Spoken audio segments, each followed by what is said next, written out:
Merci, Monsieur le Ministre, cher Clément Beaune, merci de votre présence ce soir à Saint-Raphaël pour cette 4e édition des Rencontres de l'avenir. On est très heureux, très honoré de vous avoir avec nous et je suis très honoré de partager cette conversation. Nous allons avoir le temps de parler de sujets de fond. Nous ne parlerons que de sujets de fond, d'ailleurs. Évidemment, nous sommes à quelques semaines, quelques jours presque, de la présidence française de l'Union européenne, mais vous verrez aussi une multitude de dossiers très importants et très complexes. La question du Brexit, bien évidemment, la question migratoire aussi, pour n'en citer que quelques-unes. Mais ce soir, je voudrais, si vous en êtes d'accord, qu'on parle de l'avenir de l'Union européenne. Est-ce que l'Union européenne a la capacité d'être une puissance? Est-ce qu'elle a un rôle à jouer? Quel rôle peut-elle jouer entre les États-Unis et la Chine? Est-ce que nous pouvons rattraper notre retard technologique par rapport aux États-Unis et à la Chine? Voilà les questions sur lesquelles, si vous en êtes d'accord, j'aimerais échanger avec vous. Avec très grand plaisir. Merci beaucoup, cher Nicolas Bouzou. Merci, monsieur le maire, monsieur le député, mesdames et messieurs les représentants du département et de la région, monsieur le préfet, mesdames et messieurs, je reconnais dans les premiers rangs quelques visages familiers et je suis très heureux d'être à Saint-Raphaël. Je dois confesser pour la première fois, monsieur le maire, mais j'espère revenir pour cet échange et comme vous le disiez, pour avoir du temps, sans être ennuyeux, mais pour avoir le temps d'approfondir, qui est un luxe rare dans le débat médiatique et plus encore politique. Donc, merci de me donner cette occasion. Non, merci à vous. Ce que je vous propose, c'est d'échanger tous les deux une quarantaine de minutes et ensuite nous passerons la parole au public pour un échange avec le public ici présent. Je voudrais vous poser, Monsieur le Ministre, une première question d'ordre assez général, mais qui peut-être peut nous permettre de cadrer notre discussion. Est-ce que l'Union européenne n'est pas par essence une institution pacifiste? Après tout, elle s'est construite sur les décombres d'une guerre pour faire la paix entre ses membres. Mais aujourd'hui, il n'y a plus de risque de guerre entre la France et l'Allemagne. Donc, est-ce qu'elle n'est pas une institution pacifiste et d'une certaine façon avec des structures un peu anachroniques dans un monde, évidemment, que vous connaissez, qui est un monde de puissance et marqué notamment par une nouvelle guerre froide entre les États-Unis et la Chine? Si vous avez raison sur les origines du projet européen, je ne vais pas vous infliger un long cours d'histoire que je suis d'ailleurs incapable de donner complètement, mais il faut quand même comprendre, pour voir ce que sont nos atouts et parfois nos faiblesses aussi, ce qu'est l'essence et l'origine du projet européen. Hubert Védrine, je crois, même si l'expression a été beaucoup reprise, dit que nous sommes aujourd'hui des herbivores dans un monde de carnivores. Oui. Ce qui est une très bonne métaphore. Je crois que ça change un peu. Alors, c'est plus à la mode aujourd'hui de passer de la consommation de viande au véganisme, mais sur le plan géopolitique, il faut plutôt faire le chemin inverse. Mais il faut voir nos origines, donc. Si on regarde un peu au-delà des origines elles-mêmes du projet européen dans les années 50, et qu'on va, disons, 150 ans en arrière, à très grands traits, on voit que notre histoire d'Européens, de pays européens, est une histoire où on n'a jamais réussi à combiner la coopération et la puissance, au fond. Nous avons eu beaucoup de puissance. Ça a été une réussite européenne, industrielle, technologique, scientifique, culturelle, artistique, politique.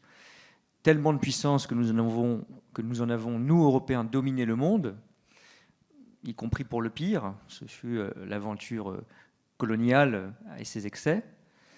Et puis nous avons eu tellement de puissance qu'au sein même de l'Europe, non content, si je puis dire, de dominer le monde, nous avons retourné la puissance contre nous-mêmes.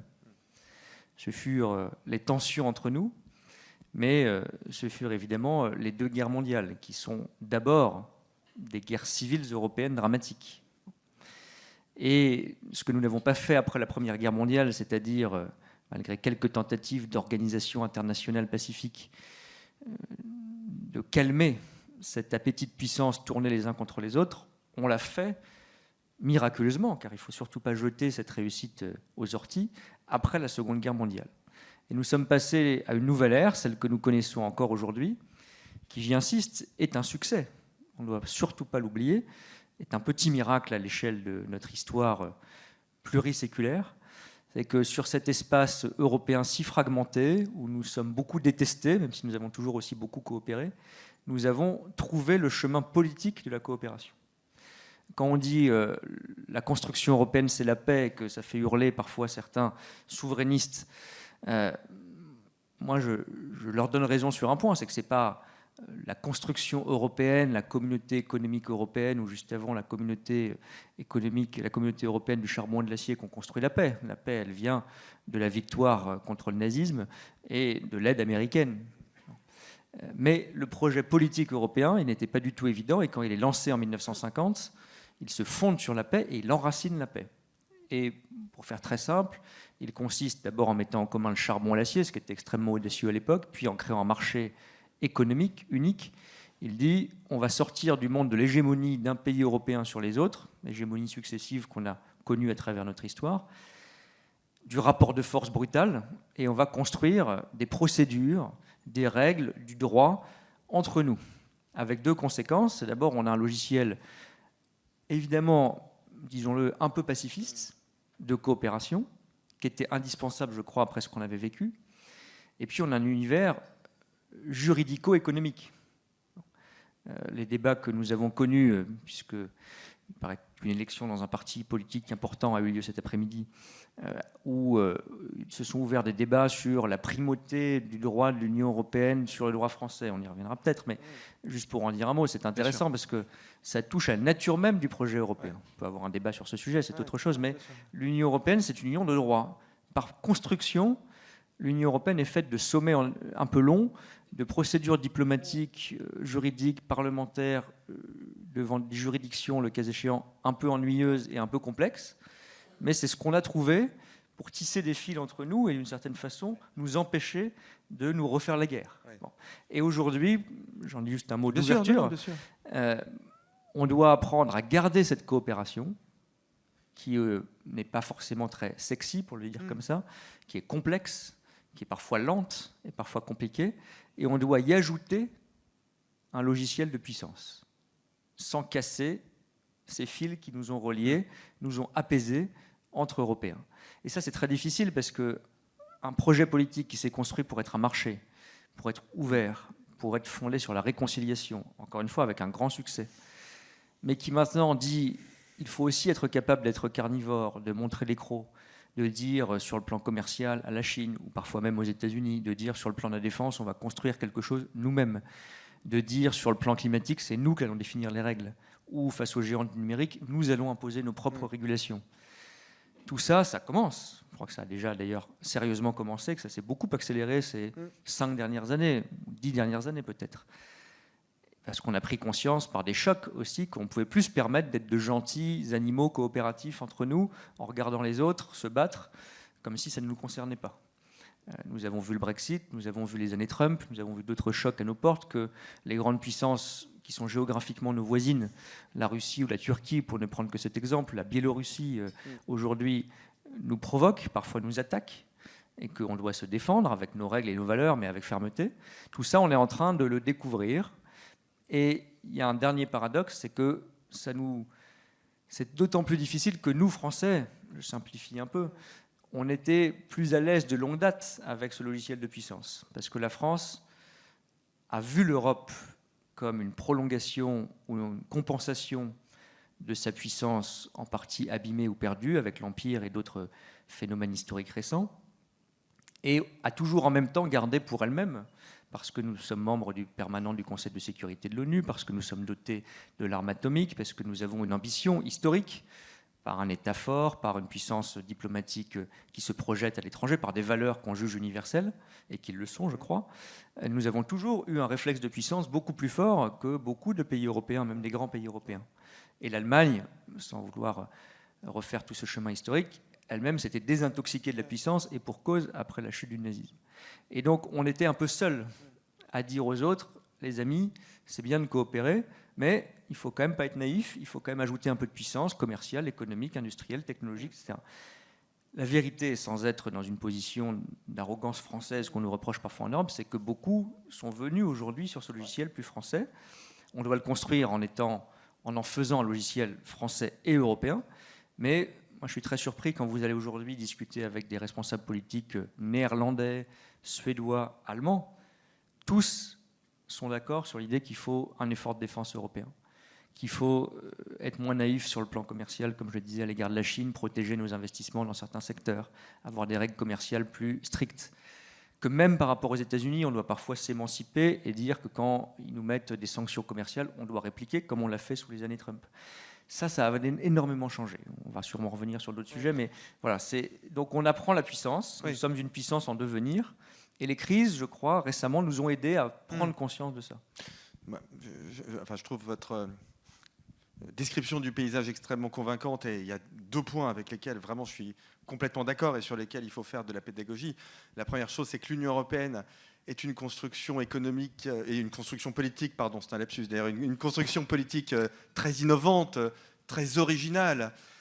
Et donc forcément, il y a des dysfonctionnements. Mais ces dysfonctionnements sont la conséquence finalement de cette innovation assez extraordinaire quand même, qu'on a réussi à faire et que l'on réussit à faire vivre. La deuxième chose, c'est que je suis assez d'accord avec vous sur le fait que, je ne le dis vraiment pas pour vous faire plaisir, mais parce que je l'ai observé pendant la crise, c'est le fait que certains de nos partenaires se rapprochent de la position française. Je me souviens très bien, Éric Chenet peut peut-être en témoigner, mais qu'il y a 2 ans, quand on évoquait la question des eurobonds vis-à-vis de nos amis allemands, c'était un terme qui était interdit quand on parlait des eurobonds, c'est-à-dire l'idée d'avoir des outils d'endettement communs, mais vraiment, c'était casus belli, on ne pouvait pas en parler. Finalement, sans les appeler comme ça, on les a fait pendant la crise. Alors, je ne sais pas s'il faut le dire trop fort d'ailleurs, mais et nos amis allemands, parce que ce sont des pragmatiques aussi, se sont rangés sur cette position. Mais vous, président de la République d'ailleurs, vous, en tant que secrétaire d'État aux Affaires européennes, quand vous évoquez auprès de nos partenaires cette idée de puissance, comment ça se passe? À quoi vous vous heurtez? Est-ce que vous vous heurtez au gouvernement? Est-ce que vous vous heurtez aux opinions publiques par effet de ricochet? Est-ce que cette idée de la puissance, vous arrivez, pardonnez-moi du terme, mais vous arrivez à la vendre à nos partenaires et en particulier, bien évidemment, à l'Allemagne? Je crois de plus en plus, mais dans le débat européen, et c'est parfois une des difficultés que j'ai découvertes moi-même en étant d'abord conseiller pour l'Europe du président Macron et maintenant dans mes fonctions de secrétaire d'État en me promenant un peu en Europe, si je puis dire, les mots ont une importance considérable. Il n'y a pas que les mots. Donc je ne dois plus parler d'eurobonds. Alors, je prends cet exemple en un mot, parce qu'il est très intéressant. Les eurobonds, c'est le fait qu'on ait une dette commune européenne. Je dis sous le contrôle de plusieurs économistes, mais c'est à peu près ça. Et ce plan de relance européen qu'on a mis en place à l'été 2020, il est fondé là-dessus. Ce qui est au-delà de l'aspect technique, parce que finalement, ce n'est pas le plus important, si vous me permettez, ce qui est très intéressant, c'est qu'on a fait un acte de confiance dans l'avenir. Parce qu'on a dit, on va s'endetter ensemble pour 750 milliards d'euros, ce n'est pas complètement rien, et on va le rembourser jusqu'à 2058, je crois. On prend un crédit en commun. On le sait tous dans notre vie, quand on prend un crédit avec quelqu'un, pas la garantie qu'on va toujours être ensemble, mais enfin, c'est quand même un geste de confiance et d'engagement. Et d'ailleurs, les marchés financiers financent à de très bonnes conditions les premières émissions de dette européenne, signe que cette confiance dans l'avenir est très forte. Et d'ailleurs, après le Brexit, je crois que c'était un geste de réponse à la crise Covid, mais de réponse à cette crise-là, très fort. Comment on a lancé ce plan de relance européen? C'est intéressant en méthode, je trouve. C'était en mars 2020, le début de la crise Covid, la fameuse première vague, très douloureuse, sur laquelle, on en avait parlé d'ailleurs à l'époque, l'Europe a été au départ, il faut bien le dire, aux abonnés absentes. C'était notre seul désaccord. Voilà, nous avions eu au départ ce petit désaccord. Exactement. Ce qui nous a amené à discuter, et peut-être à discuter ce soir de nouveau. Mais il faut bien le dire, dans les premiers jours de la crise, on le sait en étant ici à proximité de l'Italie, la solidarité européenne a manqué. Bon, aussi parce qu'on était tous, il faut bien le reconnaître, pris au dépourvu, parce qu'on était dans un domaine où il n'y avait pas de compétences européennes. Je ne dis pas que quand il y a une compétence européenne, tout se passe toujours bien, mais là, il n'y avait pas d'outils. Il n'y avait pas de budget de santé, il n'y avait aucune compétence pour, par exemple, faire ce qu'on n'avait jamais imaginé faire, se réunir autour d'une table et dire comment on va organiser les voyages en Europe. Est-ce qu'il faut un test? Est-ce qu'il faut un masque? Bon. Tout ça qu'on a réussi à faire en ayant maintenant un pass sanitaire qui est européen sur des feuilles de papier ou dans nos téléphones, on l'a construit bien, je crois, mais progressivement. Et très vite, on s'est aperçu que la crise sanitaire devenait une crise économique majeure. On fermait des activités économiques, on l'a tous vécu, on aidait les activités économiques en question. Tout ça coûtait beaucoup d'argent, on avait besoin d'un plan commun. Et avec l'Italie, d'ailleurs, la France a pris une initiative. Je me souviens encore, mon collègue italien m'avait dit il faut qu'on fasse quelque chose pour dire il faut des eurobonds. Je lui ai dit mais t'es fou, si on dit qu'on veut des eurobonds, les Allemands vont hurler, on n'arrivera jamais à faire ça. Et on voulait quand même le faire parce qu'on s'est dit là, c'est nécessaire et c'est une occasion unique d'avoir cet endettement commun européen pour répondre à une crise exceptionnelle. Et on a écrit une lettre qui n'a pas été très connue mais qui a été publique quand même à 9 pays européens, qu'on a adressée à tous les autres pays européens, dont l'Allemagne. Et dans cette lettre, on l'avait écrite avec les Italiens, j'avais mis 2 conditions pour qu'elle fonctionne. Il dit il faut qu'on n'écrive jamais eurobond. Donc c'est une lettre extrêmement ennuyeuse, où on décrit plein de choses, on dit il faut un outil même le meilleur des économistes trouverait ça déjà un peu technique, je pense, c'est un outil de dette en commun qui soit solidaire et partagé, etc. Bon, on tourne autour du pot, exprès. Et deuxième condition, il ne faut pas l'écrire qu'avec, si je puis dire, les pays qui sont déjà convaincus, c'est-à-dire la France, l'Italie, pour caricaturer un peu les pays du sud de l'Europe, vu de Berlin ou vu de La Haye ou d'autres pays. Et donc on a associé à cette démarche des pays comme l'Irlande, des pays de l'Est comme la Slovaquie, etc. Ça paraît la manœuvre diplomatique, ça l'est, mais c'était, je crois, très utile pour dire, notamment à nos amis allemands, regardez, ce n'est pas juste une folie de Français ou de quelques pays. Il y a beaucoup de pays européens qui pensent qu'il faut aller dans cette direction. Et puis, on ne veut pas que dans la presse allemande, il y ait marqué le retour des eurobonds. Donc, on a été plus prudent. On n'était pas si subtil que ça, mais enfin, on a quand même été plus prudent. Et ça a été la première étape qui a permis, ça a été tendu, mais d'ouvrir le débat avec les Allemands. Et le président de la République, le président du Conseil italien ont d'ailleurs fait des tribunes, des articles, des interventions dans la presse allemande pour dire écoutez, il faut ouvrir ce débat, surmontons nos tabous, appelons ça comme on veut, mais on a besoin de ça. Et ça a fait son chemin, je ne vous fais pas tous les épisodes, on a trouvé ensuite un accord franco-allemand, mais on a pu trouver cet accord parce qu'on ne s'était pas braqué sur les mots. Et sur la défense, sans être trop long, mais c'est important, bien sûr, c'est très important. C'est la même chose un petit peu. J'essaie de prendre des exemples pour illustrer, j'étais en Estonie récemment. Oui. Estonie, un pays balte, frontalier de la Russie. Évidemment, pour l'Estonie, la défense européenne, c'est l'OTAN. Ce sont les États-Unis. Quand ils sont rentrés dans l'Union européenne, pour eux, l'Union européenne, c'était les valeurs, le projet politique, le marché. Et l'OTAN, les États-Unis, c'était la sécurité. Et je peux vous dire, quand vous êtes en Estonie, vous pouvez le comprendre, parce que vous n'êtes pas loin de la Russie. L'histoire parle et la géographie parle. Mais quand vous dites à un public estonien dans une conférence de cette nature, est-ce que vous êtes pour la défense européenne? Vous n'avez pas le temps de finir votre phrase, on vous hurle dessus. Mais défense européenne, de l'Union européenne, vous n'y pensez pas, ça va abîmer l'OTAN, c'est l'OTAN qui fonctionne, ce sont les États-Unis qui assurent notre protection, etc.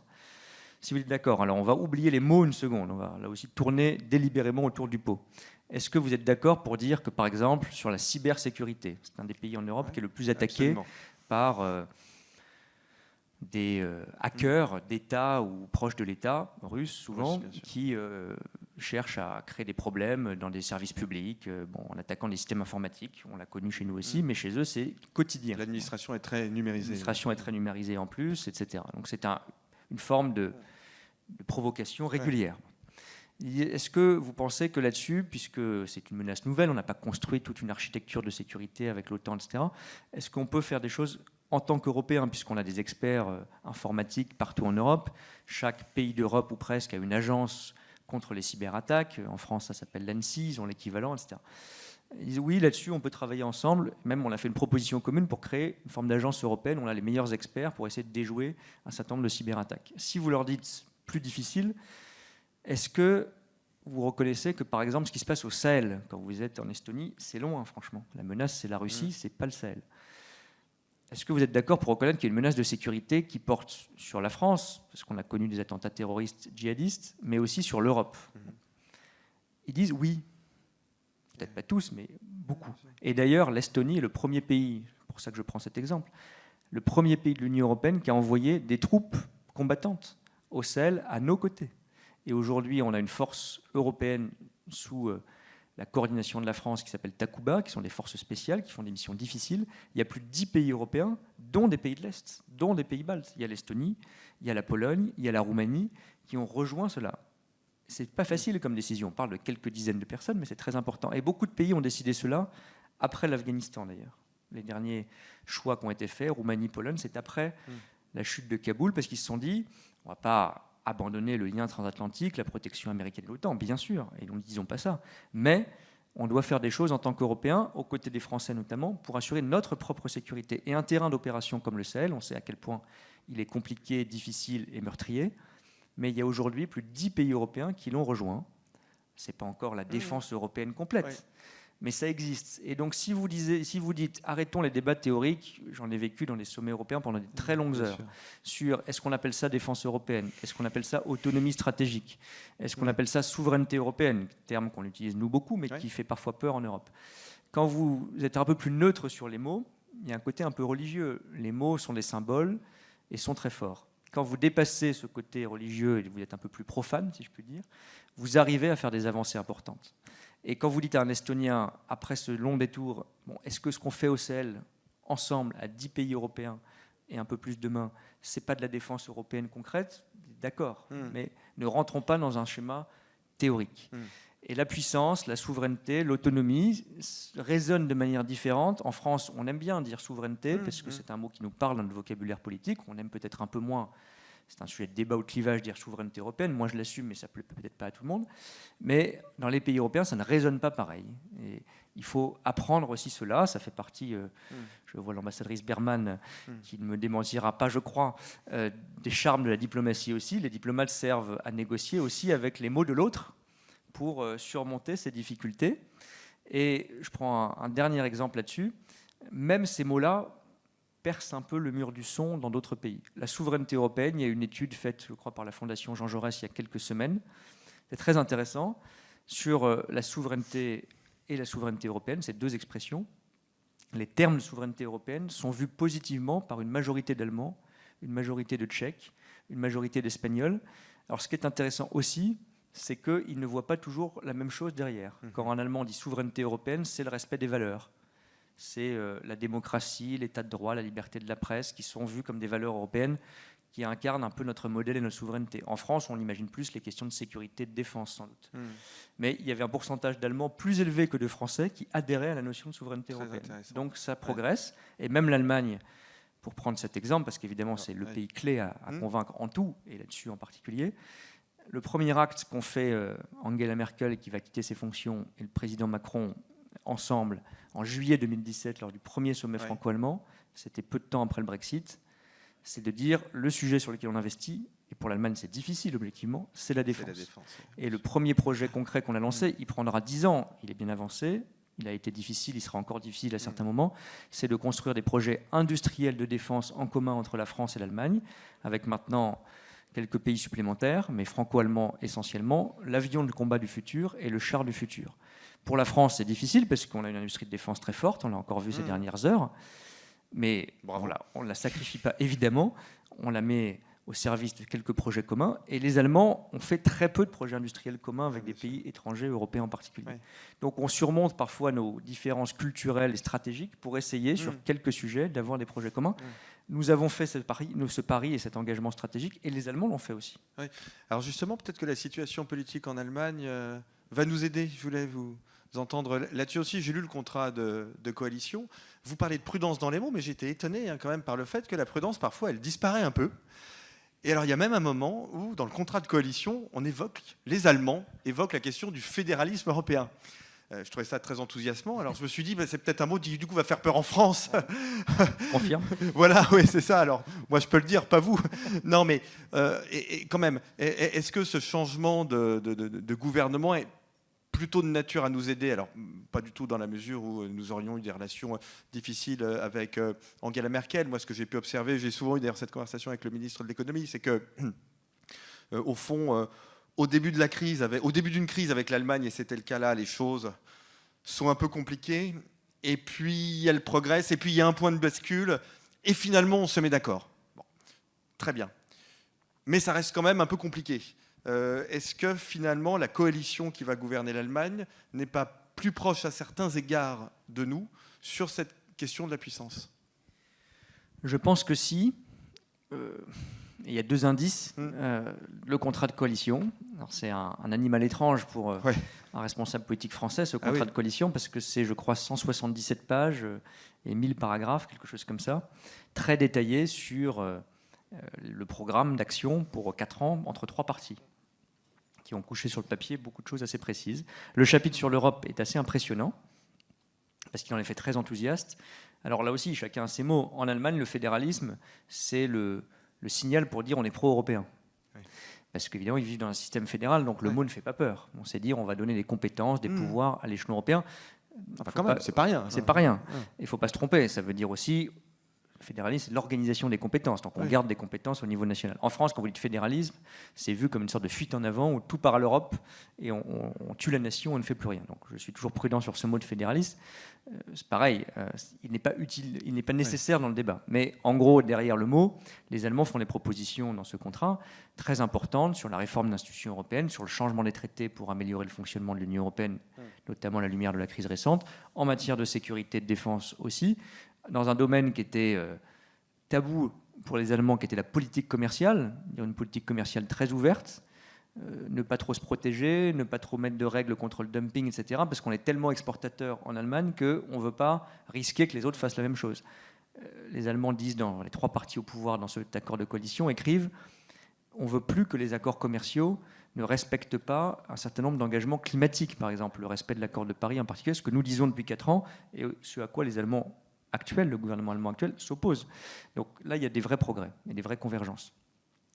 Et puis il y a un deuxième indice, si je puis dire, et là il faut quand même rendre hommage à la chancelière Merkel qui va quitter ses fonctions mercredi prochain, c'est qu'elle-même a préparé ce changement. C'est pas les mêmes partis qui vont, c'est pas son parti qui va être dans la coalition qui arrive, mais le chancelier qui prend ses fonctions, M. Scholz, a été son vice-chancelier, son ministre des Finances pendant 4 ans, et la chancelière Merkel a, notamment à la faveur ou à la défaveur de la crise Covid, fait des mouvements très importants sur des sujets difficiles pour elle, difficiles pour son parti, difficiles pour son pays, il faut quand même le reconnaître. Elle a été, ça n'a pas toujours été le cas dans toutes les crises, mais à la fin, très européenne.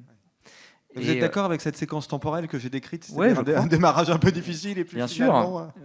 Alors, probablement parce que c'est le système allemand aussi. Oui, aussi. Ouais. Probablement parce que c'est son tempérament à elle. Elle le reconnaît d'ailleurs elle-même. Elle dit je déteste avoir à changer d'avis, donc je regarde les choses, je décortique et après je décide. Et donc parfois ça prend du temps, mais elle l'a fait, je dois dire, dans la crise Covid, après un moment de tension que je décrivais. En mai 2020, la France et l'Allemagne disent on va faire un plan de relance, une dette commune, 500 milliards d'euros qui va même augmenter. Et je l'ai vu faire pour convaincre des pays plus compliqués, plus difficiles qu'elle dans ces négociations de l'été 2020, elle l'a fait pour l'Europe et en franco-allemand. Et donc là aussi, paradoxalement, ce contrat de coalition, il porte l'héritage tardif de Mme Merkel.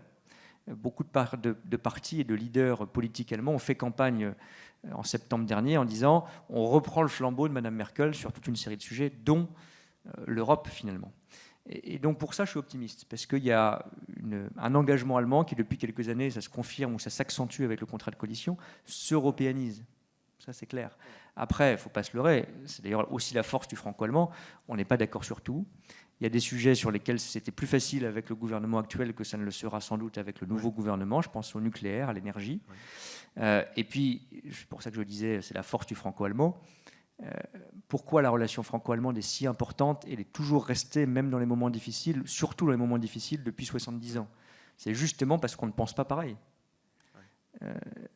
Et c'est parce qu'au départ, je l'ai vécu dans les discussions avec mes collègues allemands, on n'a pas la même approche, on n'a pas les mêmes sensibilités. Les questions budgétaires, de finances publiques, de fiscalité, d'énergie, de défense ne sont pas du tout appréhendées au-delà des partis politiques de la même façon en France et en Allemagne. Mais quand on trouve un accord, parce qu'en général on le trouve notamment dans les crises, ça a énormément de force. Quand on parle de moteur franco-allemand, c'est ça au sens strict. Ça entraîne les autres. Quand on a trouvé l'accord sur le plan de relance, je peux vous dire que beaucoup de pays qui pensaient comme l'Allemagne étaient sous le choc, parce qu'ils se sont dit, si les Français et les Allemands sont d'accord, ça sera très difficile de s'opposer, et ils vont nous convaincre ou nous mettre la pression progressivement. Et c'est ce qui s'est passé. Ça ne marche pas toujours, et il faut le faire avec négociation, habileté, diplomatie, etc. On est une Europe à 27, on n'est pas une Europe à 2. Mais ça a quand même une force parce qu'on est les deux plus gros pays et les deux plus grandes économies, mais surtout parce que c'est la réconciliation de positions souvent au départ contraires. Et du coup, c'est le point d'équilibre d'une Europe qui avance. Je voudrais qu'on parle maintenant de la puissance, mais sous l'angle technologique et économique, parce que la puissance géopolitique, elle est inexistante si au départ, on n'a pas une puissance technologique et une puissance économique. La puissance économique, aujourd'hui, elle passe par l'innovation et donc elle passe par la maîtrise des technologies. C'est ce qu'ont bien compris les Chinois, d'ailleurs, hein, c'est leur façon de penser, mais le président de la République a été dans les Émirats. Moi, j'étais à l'exposition universelle de Dubaï. Dans les Émirats, on pense aussi de cette façon-là, c'est-à-dire qu'on investit énormément dans le nucléaire, d'ailleurs, notamment Abu Dhabi, j'ai découvert ça, vient d'ouvrir sa première centrale, sa centrale nucléaire. Au fond, dans la plupart des pays et des ensembles aujourd'hui géopolitiques, on pense de cette façon-là. On part de la technologie, on va vers l'économie, et ensuite on va vers la puissance géopolitique. Et ça m'inquiète parce que Google n'est pas européen, Tesla n'est pas européen, SpaceX n'est pas européen, Amazon n'est pas européen, etc. Je peux tous les faire. Apple n'est pas européen, Alibaba n'est pas européen. Et franchement, je vous le dis, mais ça m'empêche de dormir parfois. Je pense que c'est vraiment peut-être le principal défi, la principale difficulté à laquelle nous faisons face. Comment on avance là-dessus ? Je veux bien qu'on y réfléchisse ensemble. Je sais que c'est un défi. Si j'avais la réponse, non, ce soir, mais bon, je serais sans doute très riche. Sur le constat, je ne veux pas parler pour vous, mais je pense qu'on partage un peu. Non, mais bien sûr. Mais là, on va avoir un débat présidentiel en France. Enfin, il faut qu'on mette ça sur la table et il faut qu'on fasse des propositions. Totalement d'accord, y compris sur l'inquiétude. Et il ne faut pas, je prends l'exemple du numérique, que l'Europe devienne, même si c'est très important, je parlais de régulation des géants du numérique, de taxation juste des géants du numérique, c'est notre fierté d'Européens d'avoir porté ce débat et de l'avoir fait réussir, notamment sur la taxation au niveau mondial, c'est pas rien, mais il ne faut pas qu'on soit les régulateurs des succès économiques des autres. Je crois qu'il y a plusieurs aspects, sans prétendre avoir, encore une fois, la solution miracle. D'abord, il faut le dire, il y a quand même un aspect défensif. On a créé un marché unique, c'est une force énorme d'avoir 450 millions de consommateurs, parce que nous sommes des citoyens, mais on est aussi des consommateurs, et pour l'innovation, pour un marché, ça compte. Et quand vous rencontrez, vous faites comme moi, une grande plateforme, je parlais à des dirigeants de Facebook l'autre jour, ils vous rappellent eux-mêmes que le marché européen est plus important pour eux que le marché américain. Bon. Mais souvent, on n'ose pas définir ça, c'est très juste. Nos standards et nos règles. Il y a un exemple qui est connu, qui est celui de la téléphonie, de la télécommunication, qui est encore, heureusement d'ailleurs, un secteur d'excellence européen. Dans les années 80, c'est nous qui avons défini la norme de téléphone portable, le GSM. En Belgique, d'ailleurs, on ne dit pas téléphone portable, on dit GSM. C'est devenu une norme internationale. Et puis, la révolution numérique d'après, ce n'est pas nous qui avons défini, par le marché ou par les règles, ou par la combinaison des deux, les grands standards internationaux. Mais quand on a le plus grand marché du monde, c'est ce qu'on fait par exemple sur la protection des données en matière numérique, on peut le faire. C'est un outil économique aussi. On a parfois été d'une grande naïveté, il faut le reconnaître. Je prends une industrie très différente comme celle du photovoltaïque. On était, au démarrage de cette industrie, parmi les leaders mondiaux en Europe, pas seulement en France, en Europe. Les Chinois ont fait ce qu'ils savent faire parfois, c'est-à-dire un dumping massif pour vendre leurs produits à perte sur le marché européen. On a mis des mois à réagir et à mettre en place des mesures anti-dumping, parce que parfois il faut le faire aussi, des taxes à l'importation. Ça a balayé le secteur européen et aujourd'hui on est 100% dépendant, quasiment à 100% dépendant des industriels chinois dans un secteur hautement stratégique pour la transition écologique. Donc parfois on a des innovations chez nous, mais on n'a pas un marché complètement unifié dans ses règles, ou on n'a pas les instruments qui, dans une mondialisation concurrentielle et parfois brutale, nous défendent. Et puis, ce n'est pas juste de la défense, parce que ce serait une vision trop réductrice et trop facile d'une certaine façon des choses. Ouais, mais parfois, j'ai l'impression que c'est surtout ça, quand même. Oui, je commence là-dessus pour l'évacuer d'une certaine façon, mais c'est important aussi. Pardon, je prends juste un dernier exemple là-dessus. L'extraterritorialité. Dans certains secteurs, les Américains n'hésitent pas à frapper un certain nombre d'entreprises européennes, françaises, on l'a vu, pour défendre leurs propres acteurs. Bon. Et notre politique de concurrence, pour prendre un troisième exemple, n'est pas toujours adaptée à la création. Alors en France, on dit champion, ça c'est typiquement un mot empoisonné. Emmanuel Combe, le président par intérim de l'autorité de la concurrence, est ici, au premier rang. Il saura mieux que moi que c'est un débat qui est empoisonné dans beaucoup d'autres pays européens. On n'a pas besoin d'ailleurs de l'utiliser, mais avoir parfois une politique qui soit un peu différente au niveau européen, même si elle a été, je crois, un grand succès pour la prospérité européenne au long de ces décennies, on doit sans doute l'adapter un peu. Bon. Mais il y a un sujet plus offensif. On n'est pas, relativisons, on reste quand même, mais on n'est pas, dans beaucoup de secteurs d'avenir, les premiers innovateurs du monde. Et là, je crois qu'il y a parfois un sujet financier, d'unification de notre marché, culturel aussi. Je prends l'exemple de la tech. Je suis relativement optimiste sans être un spécialiste de la chose. Le chemin qu'on a fait en 6-7 ans au niveau européen, français en particulier, sur ce qu'on appelle l'écosystème, disons, des nouvelles technologies, les startups, les licornes, pour prendre celles qui réussissent le mieux et qui se développent le plus vite, le nombre et la capitalisation de ces entreprises européennes, françaises en particulier, est très important aujourd'hui. Parce qu'on a sans doute pris un certain nombre de mesures qui ont permis, fiscales ou autres, qui ont permis de financer mieux l'économie, mais aussi parce qu'on a tenu un discours un peu différent. Je ne parle pas de la France ou du président de la République, en général en Europe, qui a été plus innovant, plus positif. Vous verrez, je suis peut-être obsédé par cela, je pense typiquement qu'un événement comme le Brexit, peut-être qu'il y aura des atouts en compensation, c'est un, indépendamment de l'impact économique direct, je pense que c'est un destructeur d'esprit positif et de conquête dans un pays. En Europe, on a plutôt fait le chemin inverse. En France, on a plutôt fait le chemin inverse. Et en termes de compétences académiques, de compétences scientifiques, de jeunes qui ont la capacité d'innover, qui ont de plus en plus la culture d'entreprendre, d'entreprises historiques qui sont aussi puissantes, on a un tissu industriel qui a les atouts pour faire ça. Un exemple comme le spatial, par exemple. C'est un secteur européen d'excellence. On est, selon les champs, numéro 1 ou numéro 2 mondiaux. On peut être dépassé effectivement très vite par les Chinois, les Indiens et par les Américains qui ont toute innovation privée. Bon, mais ça, c'est un exemple. Il n'y a aucune fatalité à ça. Qu'est-ce qu'on a fait? On a fait des erreurs culturelles, je le dis comme ça, et politiques. On n'a pas cru à ce qu'on appelle le New Space.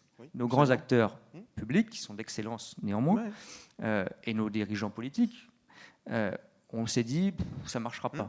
Le petit lanceur, lanceur réutilisable, c'est dans les plaquettes PowerPoint d'Elon Musk, mais jamais ça se fera. Mais je me souviens très bien du mépris vis-à-vis d'Elon Musk. Mais je pourrais en faire. Disons-le, c'est pas pour faire le procès. Quasiment un livre. Voilà, c'est pas pour faire le procès de quiconque. On avait tout pour être nous les leaders de cette nouvelle révolution spatiale. Et j'espère que c'est pas perdu pour la suite. Je ne crois pas. Mais on l'a pas fait parce qu'on n'y a pas cru. Bon. Donc parfois, c'est aussi, je dis pas que c'est que ça, mais un état d'esprit. Et dans une mondialisation qui est ultra concurrentielle, c'est l'ensemble de ces vecteurs qu'il faut aligner. C'est le défensif, parce qu'il ne faut pas être naïf. C'est renforcer nos capacités de recherche, de développement, d'innovation dans le système académique. C'est l'attractivité. Attirer les meilleures entreprises, les investissements, les garder en France ou en Europe, c'est vital. Et c'est y croire. Mais est-ce qu'on peut le faire suffisamment rapidement? Parce que, évidemment, je suis entièrement d'accord avec le chemin que vous tracez.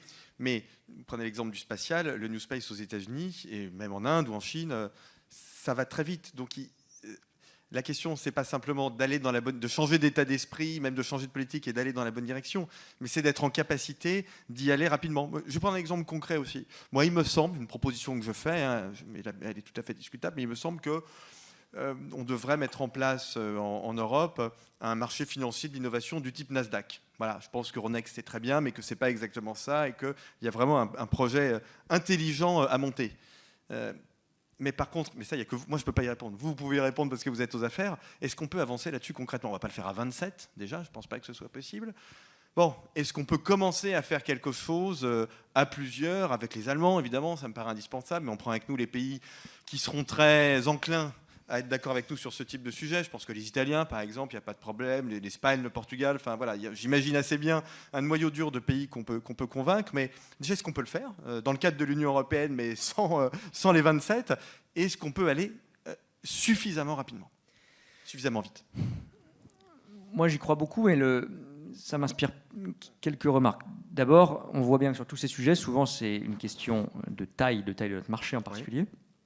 Ça veut dire que tous les problèmes qu'on liste ici, la réponse, ce n'est pas de la naïveté ou du catéchisme, mais est européenne.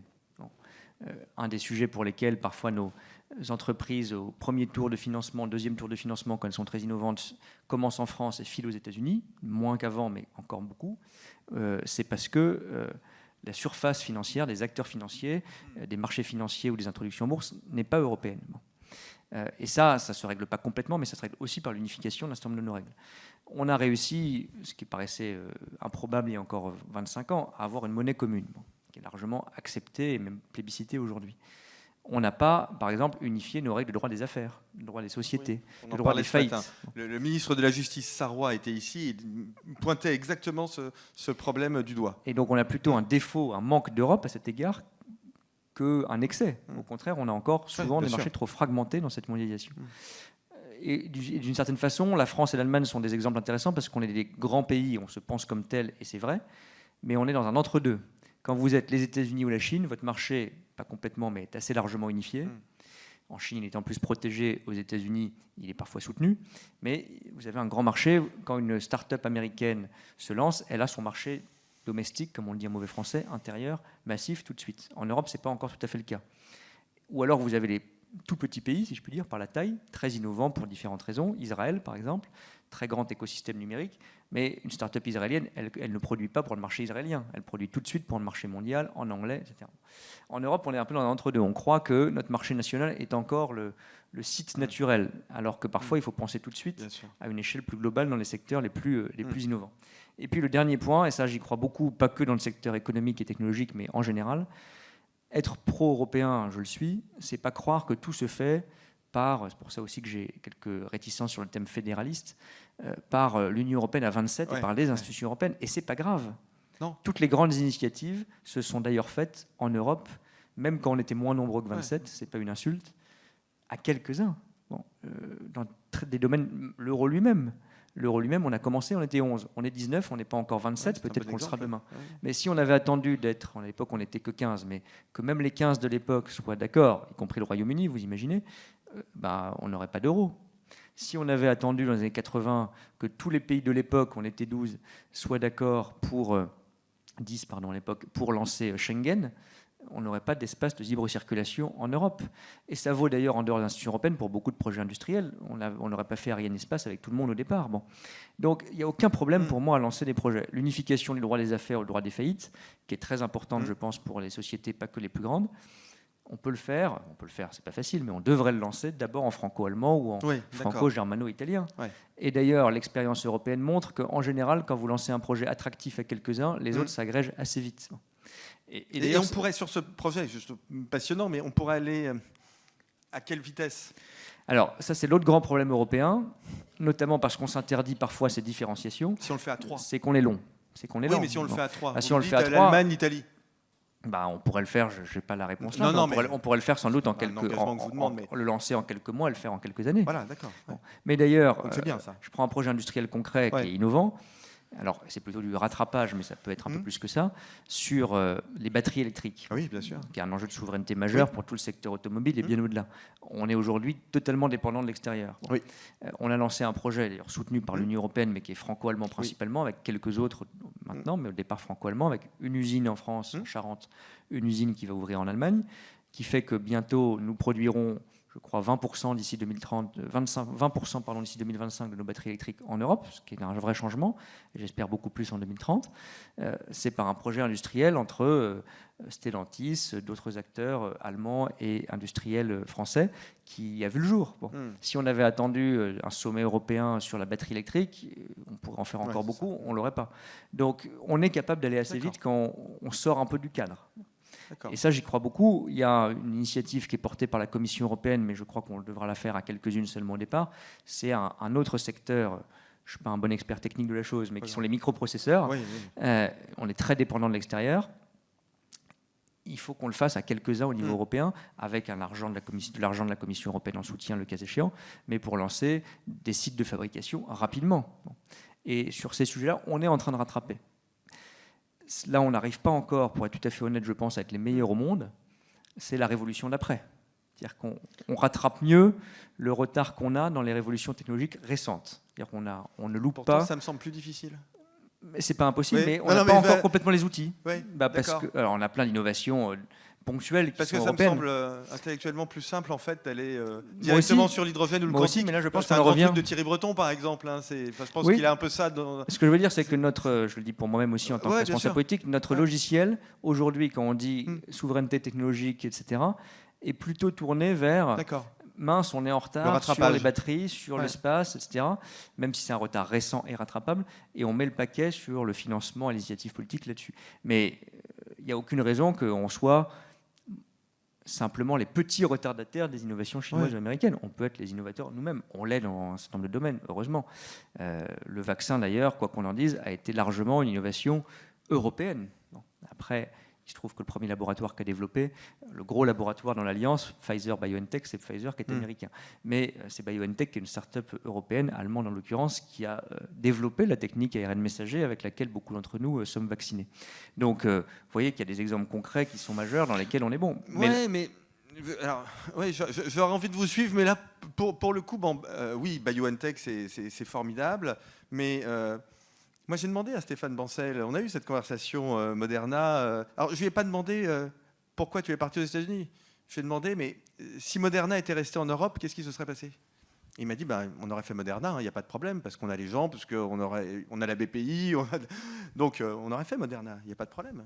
Mais Moderna n'aurait pas pu devenir une entreprise de vaccins qui produit plus de 1 milliard de doses. Elle est passée en un an, je crois, de 100 000 doses à 1 milliard de doses. Et ça, je ne vais certainement pas parler pour lui, mais j'imagine que vous avez eu la même conversation à peu près avec lui, vous avez dû l'avoir. Il me disait, mais c'est très difficile à faire aujourd'hui en Europe. Donc il y a quand même un sujet. Non, c'est clair.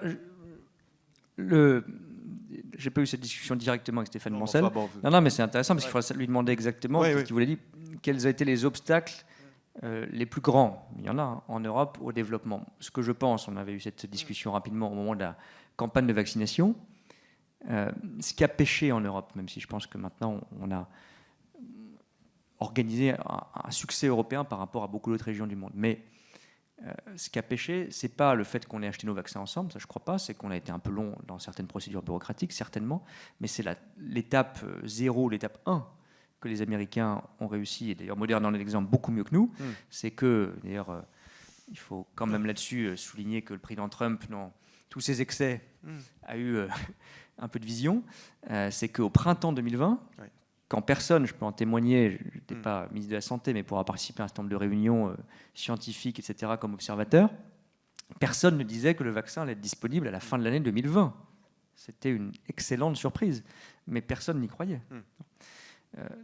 Et Trump a dit, parce qu'aussi il y avait un outil américain qui s'appelle la BARDA, qui est une agence de financement de l'innovation, avec des financements massifs, je crois que c'était 15 milliards de dollars en l'occurrence, ils ont financé les dernières étapes de financement du vaccin, et ils ont pris les risques énormes que d'ailleurs, parce qu'on doit s'interroger collectivement, est-ce qu'en Europe on les aurait en tant que contribuables, en tant que citoyens, acceptés? Je ne suis pas sûr.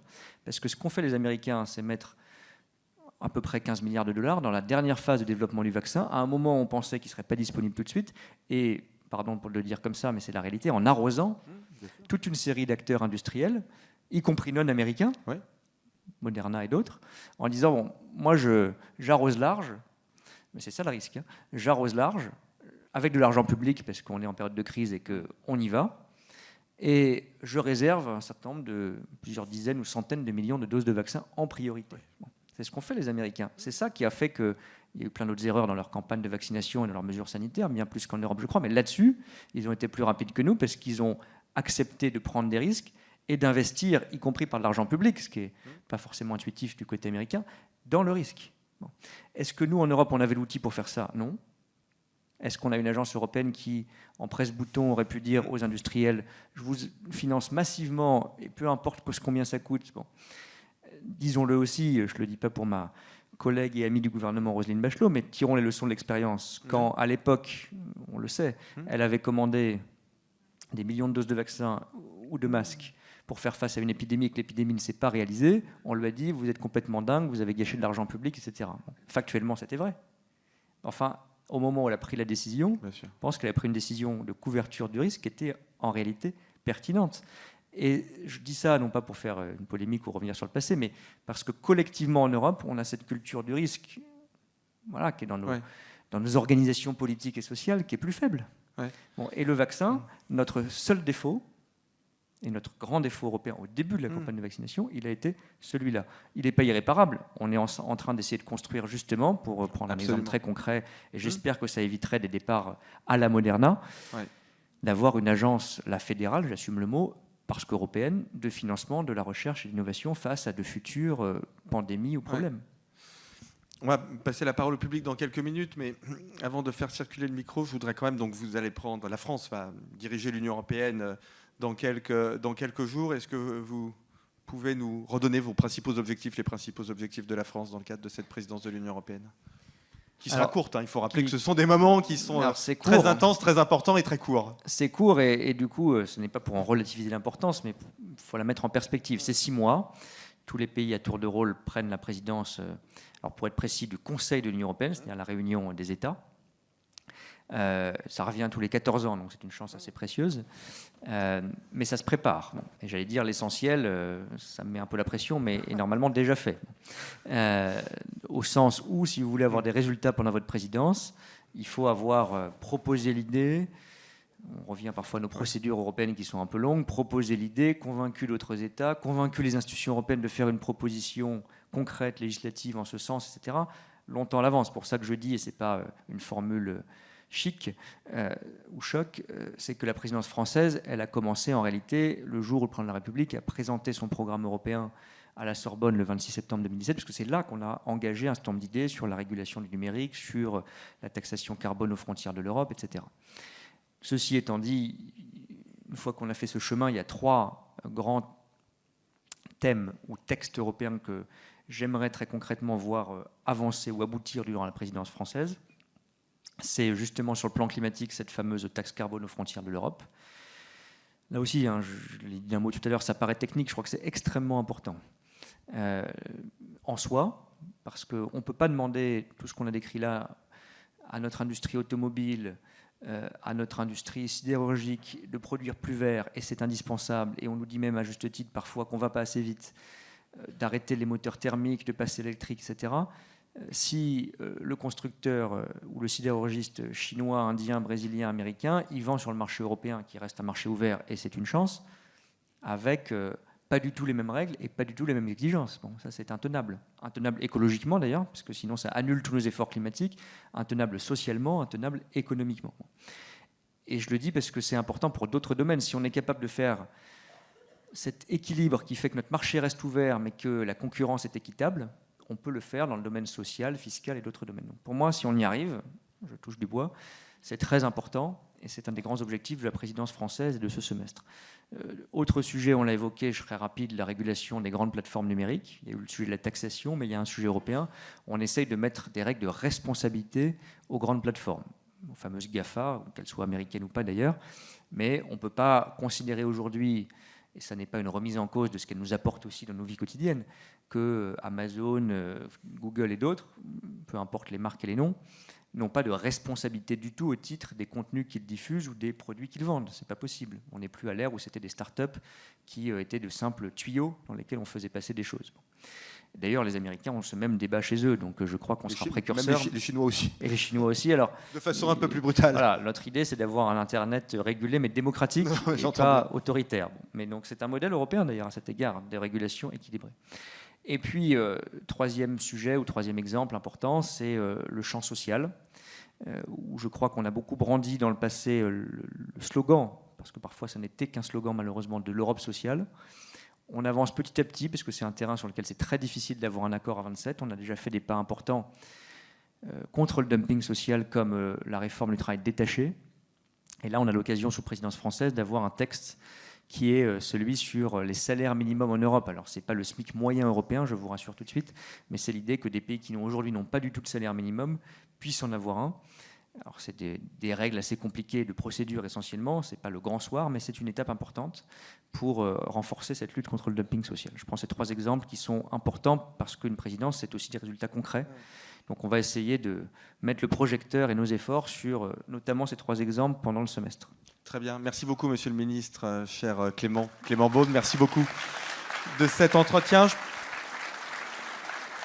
Je propose maintenant qu'on fasse circuler le micro et qu'on ouvre les questions du public. Allez-y. Voilà, il y a déjà des questions par ici.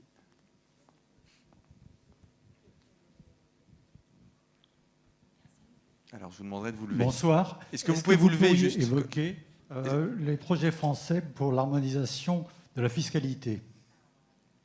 en Europe. Oui, alors pardon, je n'ai pas vu où était la question, mais j'ai entendu.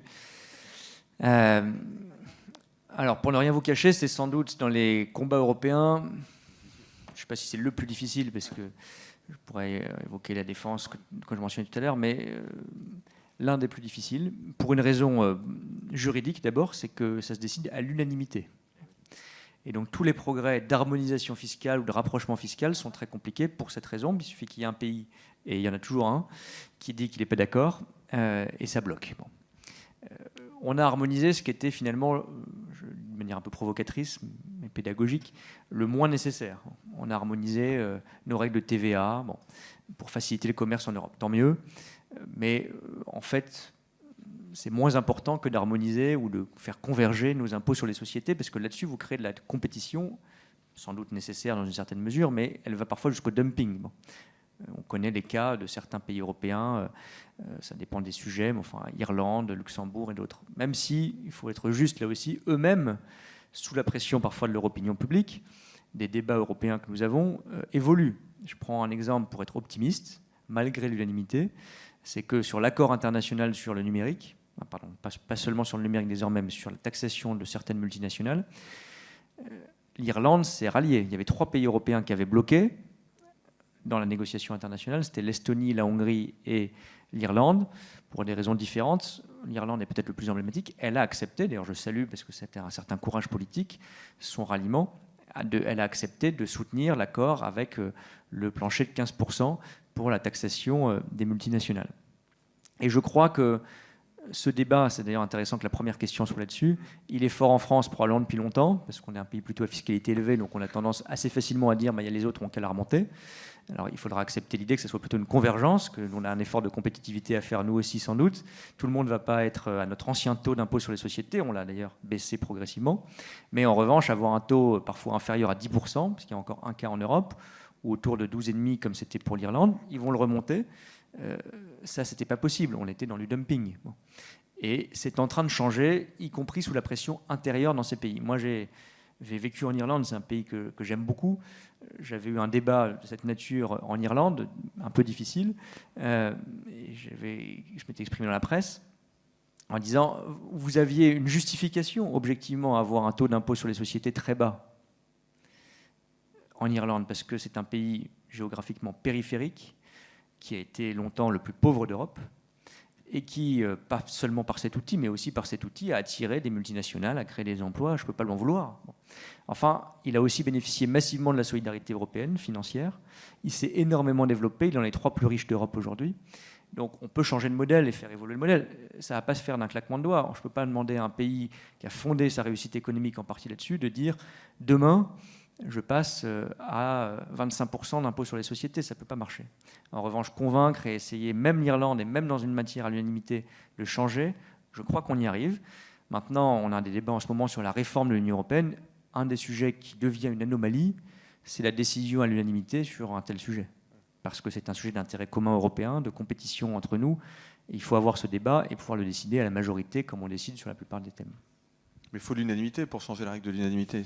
Vous avez raison, c'est le charme de la question. Ouais. Donc ça ne se fera pas sans leur consentement, mais c'est normal d'ailleurs. Oui, c'est normal. Sinon, il n'y aura pas d'unanimité.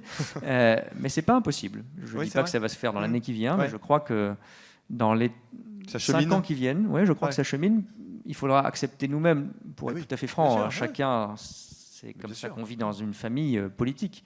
En France, j'avoue que je ne sais pas... J'en connais l'origine, mais je ne sais pas pourquoi c'est resté si important aujourd'hui.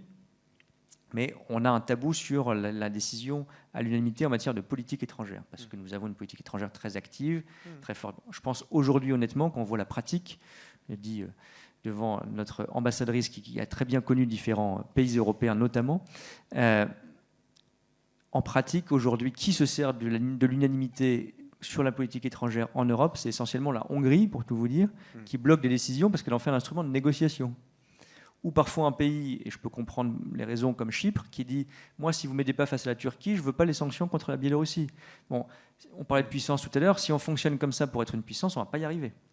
Donc si on soulève le capot et qu'on arrive à remettre à plat un certain nombre de procédures de décision et que chaque pays fait un effort sur ses propres tabous d'une certaine façon, je crois qu'on gagnera en efficacité et que l'unanimité, ça devrait être réservé dans une famille comme l'Union européenne aux sujets les plus existentiels. Ouais.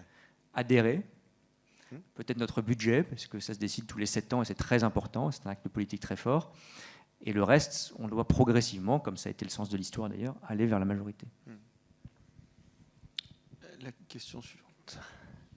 Oui, bonsoir à tous. Jean-Christophe Tortora, La Tribune. Monsieur le ministre, j'ai 2 courtes questions. La première, on voit bien la difficulté pour l'Europe de rendre visible notamment sa contribution financière à des projets dans les territoires. Je suis sûr ici qu'à Saint-Raphaël, l'Europe participe au financement. Est-ce que ça veut dire que ce qui a été réussi dans ce quinquennat, qui est la Banque des territoires, faut-il créer une Banque des territoires européenne? Il existe la BEI, mais les mots ont leur importance. BEI, c'est Banque d'Europe d'investissement. Banque des territoires européenne, ça donnerait un autre sens, notamment pour rendre plus lisible l'action à l'échelle des territoires et des régions françaises. Deuxième question, Stéphane Richard déclarait dans La Tribune jeudi que pour lui, l'État français, en tous les cas, peut-être tout le monde déclare qu'il faut des grands groupes européens, industriels notamment numériques, mais quand il s'agit de se mettre autour de la table, personne n'a envie de perdre l'influence. Est-ce que demain on est prêt à ce que le siège social d'Orange soit en Allemagne dans un rapprochement Deutsche Telekom Orange? Je vous remercie.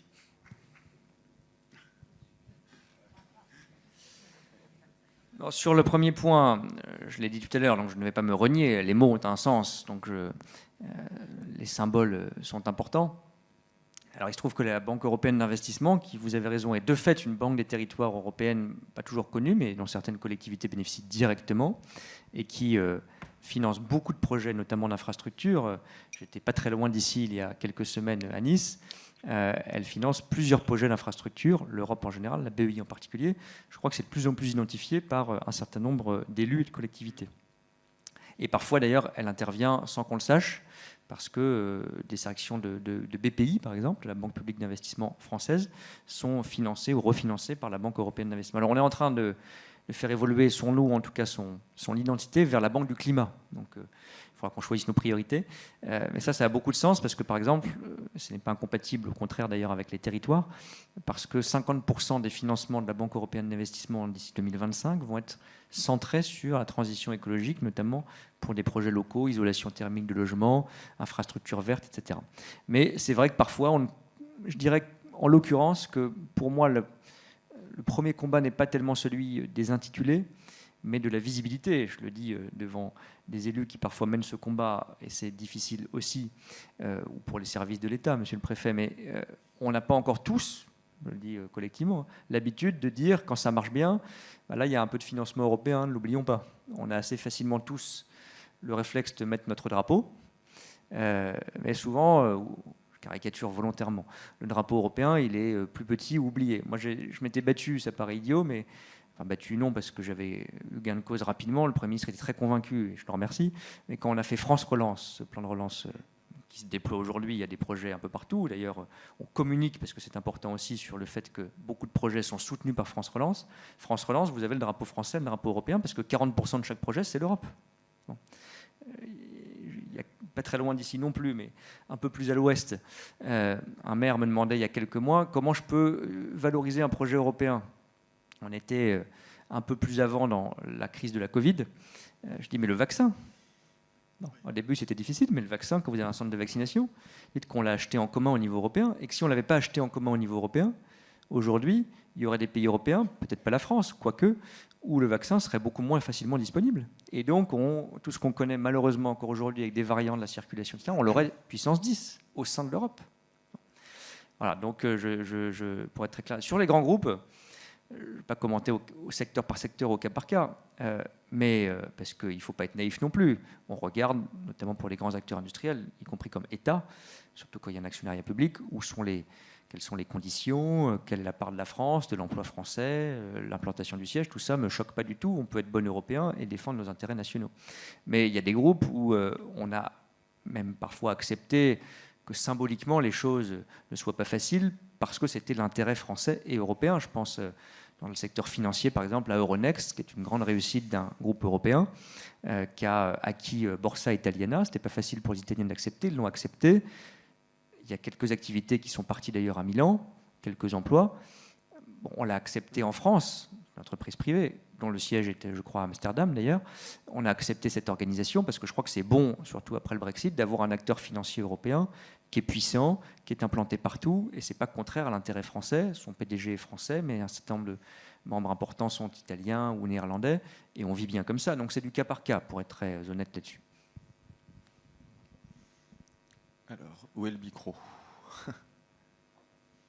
Merci, Monsieur le Ministre. Je suis Sereine Mauborgne, députée de la circonscription d'à côté. Moi, j'avais une question. Quand je lis le titre de cette conférence de ce soir, vous avez été à la fois pédagogique et en même temps avec une vision des antécédents et de l'avenir qui est très intéressante et riche. Moi, quand je lis « Avenir de la puissance européenne », je pense matière grise. Et je voulais avoir un peu votre vision sur comment finalement, et ça rejoint un peu la question de M. Tortora tout à l'heure, comment est-ce que finalement, en matière d'innovation, on peut envisager la puissance européenne à l'échelle de l'université, en lien avec les entreprises et évidemment la puissance publique. Donc voilà ma très courte question. Merci. Oui, si je peux me permettre de la compléter, parce que je trouve que c'est un sujet absolument passionnant. Est-ce qu'il n'y a pas aussi une place pour des établissements, des établissements d'enseignement supérieur qui soient de droit européen? Je trouve, là aussi, on cherche des projets politiques non, aussi ça, c'est pour une rapprocher nos concitoyens. Enfin, vous voyez, des projets concrets qui sont enthousiasmants pour nos concitoyens. Mais c'est une question très chère à mon cœur, parce que dans le discours de la Sorbonne, qui était délibérément dans une université, puisque je crois que la force de l'Europe est née de sa réussite. On parlait de puissance qu'on a parfois retournée contre nous-mêmes, mais notre puissance, elle vient avant tout de notre science, de nos arts, de notre connaissance, j'ai souvent parlé de raison, mais je l'assume, notre culture du savoir.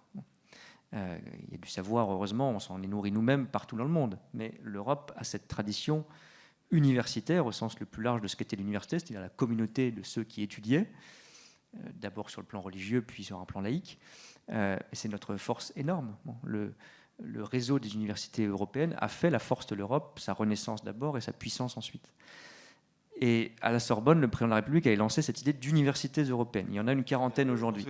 Alors, pour être honnête, si on fait le bilan 4 ans après, c'est très positif, parce qu'il y a des réseaux d'universités qui se sont créés, qui ont renforcé encore les échanges type Erasmus, parfois les échanges d'enseignants ou de chercheurs, et qui ont des programmes pédagogiques communs. On n'est pas encore à l'étape que moi je souhaiterais, mais ça ne se fera pas d'un seul coup, de diplômes communs, où vous avez, parce qu'aujourd'hui c'est encore un luxe, une rareté, souvent dans les grandes écoles, parfois dans les écoles coûteuses, pas dans toutes les universités, où vous auriez, quand vous êtes étudiant à Nice ou à Toulon, d'office, et avec un soutien financier quand vous n'avez pas les moyens, une année à Cracovie, une année à Séville ou ailleurs, peu importe à la limite, la langue et le pays, parce que l'important c'est l'expérience et l'ouverture que ça donne. Donc ça, moi j'y crois beaucoup, parce que d'abord je pense que c'est un projet politique, au sens noble du terme, motivant, et qui est d'ailleurs d'esprit européen d'une certaine façon, parce qu'il fait de ce qui peut paraître comme une difficulté, on parle des langues différentes, on est des pays à l'échelle internationale pas toujours très grands, même si la France et l'Allemagne sont les plus grands pays, mais voilà, on fait de 150 km, 200 km vers l'Est, on est dans un autre pays, mais il faut faire de cette diversité une vraie chance. C'est-à-dire on peut se donner des objectifs politiques. C'était évoqué dans le discours de la Sorbonne d'ailleurs, on n'y est pas encore, mais en généralisant Erasmus, en faisant que c'est accessible non seulement aux étudiants, mais aussi aux apprentis, aux décrocheurs. Un vrai projet pour les 10-15 ans qui viennent en disant un étudiant européen, quelqu'un qui fait des études supérieures en Europe, quelle que soit la filière, il parlera 2 langues, ou 3 langues d'ailleurs. Une langue maternelle et 2, ça paraît... Bon. Faisons de notre diversité linguistique, si on fait des cursus communs, on peut tout à fait y arriver, une chance énorme. Et l'étudiant européen d'une école d'ingénieur, de commerce, d'une université ou d'une filière d'apprentissage qui, rêvons un peu, parce qu'il faut avoir ses ambitions, dans 15 ans maîtrisera parfaitement 2 langues systématiquement, il aura un avantage considérable sur son compétiteur chinois ou américain. Bien sûr. C'est clair. Et il pourra d'ailleurs, s'il le veut, aller à l'international aussi. Donc ça, par l'université, c'est des projets extrêmement forts. Je dirais un dernier point, non pas pour finir par le négatif, il ne faut jamais faire ça, mais soyons honnêtes aussi dans nos faiblesses économiques, technologiques. Ça vaut parfois pour la France. On n'a pas assez investi dans le savoir et la connaissance. Il y avait ce beau projet d'avoir, qui était un peu un slogan, Et tout n'est pas négatif, loin de là. D'un sommet de Lisbonne en 2000 entre les chefs d'État et de gouvernement européens qui était de dire on va faire en 10 ans de l'Europe, de l'Union européenne, l'économie de la connaissance, c'était l'expression à la mode à l'époque, la plus compétitive du monde, la plus compétitive, la plus inclusive du monde. Bon, on n'y est pas. On a énormément d'atouts pour cela. On est dans beaucoup de domaines, heureusement. On voit nos écoles, nos universités parmi les meilleures du monde, bien sûr. Mais ce n'est pas aujourd'hui, chez nous, que les très grandes universités mondiales sont et que la dynamique est plutôt côté américaine et chinoise. Alors, de certaines façons, peut-être que le Brexit peut nous aider. Enfin, il ne faut pas compter là-dessus seulement, ce serait un peu négatif. Mais c'est une question beaucoup d'investissement, de regroupement. Je crois qu'en France, on a fait des efforts, pas seulement pour le plaisir du classement de Shanghai, mais de regroupement universitaire, d'investissement avec le programme d'investissement d'avenir, aujourd'hui avec d'ailleurs le plan de relance, dans des campus universitaires, dans des filières universitaires. On rattrape une partie de cela. Mais on a, je crois, un peu négligé, pas qu'en France, en européen, nos grandes écoles, nos grandes universités, nos grands lieux de savoir et de science et d'innovation ces dernières années. Donc, si on veut être les meilleurs dans le New Space, dans les microprocesseurs ou dans ce qu'on n'imagine même pas encore pour l'avenir, il faut investir massivement là-dedans. Je finis là-dessus parce que je pense que c'est très important en termes d'ambition. Je prends souvent cette image, quand vous avez un président américain qui va à la télé, ou un président chinois dans un autre style qui va à la télé, qui s'adresse au monde et qui dit « nous serons les meilleurs du monde », par exemple, nous enverrons les premiers, une femme ou un homme sur Mars dans 10 ou 15 ans. Tout le monde dit qu'ils sont quand même super forts. Ils sont vachement meilleurs que nous. Si c'était la présidente de la Commission européenne qui disait ça à la télévision, d'abord, on se demanderait sans doute qui c'est. Et deuxièmement, on dirait elle est complètement dingue. Pourquoi elle va nous parler un samedi soir à la télé, d'aller sur Mars, etc. Elle a quand même autre chose à faire de ses journées. Mais ça dit quelque chose de nous tous, d'ailleurs. On s'interdit parfois ces grandes ambitions. Et encore une fois, là, je veux vraiment être optimiste et positif et pas naïf. On a énormément d'atouts. On est très envié, on est très attractif, économiquement, technologiquement, académiquement, en termes de connaissances, de stabilité politique, institutionnelle, qui sont des atouts énormes dans la compétition internationale aussi. Notre démocratie, d'ailleurs, est enviée et est une force, on l'a vu pendant la crise, pour être les meilleurs du monde. Pas retourner dans nos dérives où on écrasait les autres, mais être les meilleurs du monde dans tous ces domaines d'excellence. Fabrice Lundy. Fabrice. Merci Nicolas. Voilà. Bonsoir Monsieur le Ministre. Vous avez mis en avant tout à l'heure les vertus de la coopération, du dialogue. Est-ce que dans le cadre de cette présidence française, qui sera un moment fondamental pour nous, pour les Français, est-ce qu'on ne pourrait pas envisager de renouer le dialogue, de coopérer à nouveau avec deux grands pays qui se trouvent peu ou prou sur le continent européen, qui se durcissent de plus en plus, la Russie, la Turquie? Vaste question. La réponse simple est si. Mais nous n'avons d'ailleurs pas coupé le dialogue. Je prends la Russie. Je ne fais pas masse les deux parce que les situations sont très différentes. Elles ont un point commun, c'est que ce sont deux puissances avec un sens de la puissance à nos portes. Elles ne vont pas déménager, quoi qu'on en pense, et quelles que soient les difficultés. Et elles vont durablement continuer à jouer les turbulences vis-à-vis de nous. Et même, soyons honnêtes, la division de l'Union européenne. Parce que ce sont à bien des égards des puissances défensives. La Russie parce qu'elle n'est plus la grande puissance géopolitique qu'elle était, et la Turquie parce qu'elle a un récit national ou nationaliste qui fait qu'il faut trouver une forme d'opposition avec l'Europe, pour M. Erdogan en particulier, mais ça va sans doute en partie lui survivre. Et donc on est obligé de trouver un dialogue. On ne peut pas être dans l'ignorance ou dans une forme de brutalité. Néanmoins, on a parfois reproché au président de la République ces dernières années d'avoir tenu ce discours vis-à-vis de la Russie en particulier. Probablement vis-à-vis de la Russie, il y avait trop peu de dialogue assumé, vis-à-vis de la Turquie, il y avait trop peu de fermeté assumée. Bon. Enfin, à la fin, on cherche le même équilibre. Mais vis-à-vis de la Russie, quand le président de la République, il y a exactement 2 ans, a dit « je suis prêt, sans naïveté, sans concession, à avoir un dialogue », parfois nos partenaires européens nous l'ont reproché, toujours l'importance des mots d'ailleurs, parce que quand vous dépliez un peu les choses, vous allez voir vos camarades estoniens ou lettons ou lituaniens aux portes de la Russie avec la crainte que je comprends et que j'évoquais, Et vous dites, mais vous n'allez pas dialoguer avec M. Poutine. On dit, on ne peut pas ignorer que sur la crise énergétique, sur les crises comme celle qu'on connaît en Libye ou en Syrie, que sur la question du contrôle des armements, nous allons ne pas discuter du tout. D'ailleurs, aucun président de la République française, comme aucun chancelier allemand, comme la plupart des dirigeants européens, n'ont arrêté, au-delà de quelques moments de tension immense, toute discussion avec la Russie. Bon. Ils vous disent ça, d'accord, mais ne donnez pas le sentiment qu'en acceptant un dialogue publiquement, vous êtes dans la faiblesse. Bon. Donc on est toujours dans ces mots. Mais tout le monde dit qu'il faut un dialogue avec la Russie au fond, au-delà de ses sensibilités sémantiques.